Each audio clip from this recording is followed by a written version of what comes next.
डाहाणी सन्देह जड़े वृद्धा गंडी मुंड को अलग कर अभियुक्त को धरी पुलिस जिम्मा देइछंती गाँ लोक माने। तेबे अभियुक्त जनक एपरी जघन्य हत्याकांड घटाई जे ताहा देखाइबा संभवपर नुहे। एही घटनाटी मयूरभंज जिला बड़साही थाना अंतर्गत केन्दुडीहा पंचायत अधीन कुलियणा निश्चिंतपुर ठारे घटिथिबा बेले मृतक विधवा वृद्धा जनक हेउछंती गाँर गौरी बेहेरा। अंधविश्वास और गुणीगारेडी सन्देह तांको पड़ोशी अभियुक्त काबुली महाकुड़ एहीपरी कांड घटाइछि।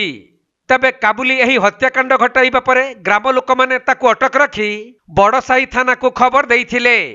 खबर पाई पुलिस घटनास्थल रे पहुंची अभियुक्त काबुली को गिरफ्त करने सहित शव जबत करी व्यवच्छेद पई पठाइथिबा जଣା पड़िछि।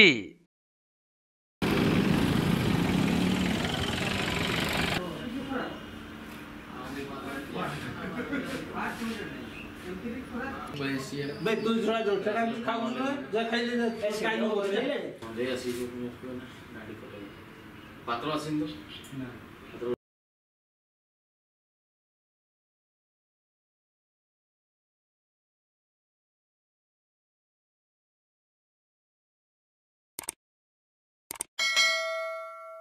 मयूरभंज जिला बारिपदारू दीपक पाणिग्राही रिपोर्ट कोणार्क लाइव।